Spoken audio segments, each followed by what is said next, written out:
இதிலெல்லாம் அவர்கள் முன்மாதிரி. குடும்பத்தில் அவர்கள் தான் முன்மாதிரி. இங்கே மிக முக்கியமான ஒரு கூற்றை சகோதர சமுதாய சொந்தங்கள் கவனிக்க வேண்டும்.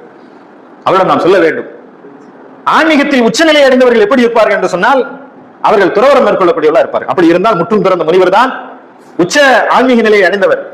ஆனால் இல்லற வாழ்வில் ஈடுபட்டுக் கொண்டே, கணவன் மனைவியாக வாழ்ந்து கொண்டே, குழந்தைகளை பெற்று எல்லோரையும் போல் இல்லறம் நடத்துகின்ற ஒருவரை எப்படி ஆன்மீகத்தின் தலைவராக உச்சநிலையில் வைத்து பார்க்க முடியும் என்று சொன்னால் அந்த வியப்பு அன்று வாழ்ந்த குறைசி குலத்தில் இருக்கக்கூடிய எதிரிகளுக்கும் இருந்தது. என்ன, இவர் நபியா? எங்களை போல் திருமணம் முடித்துக் கொள்கிறார், எங்களை போல் கடைவீதியில் நடமாடுகிறார், இவர் எப்படி நபியாக முடியும் என்று கேட்டார்கள்.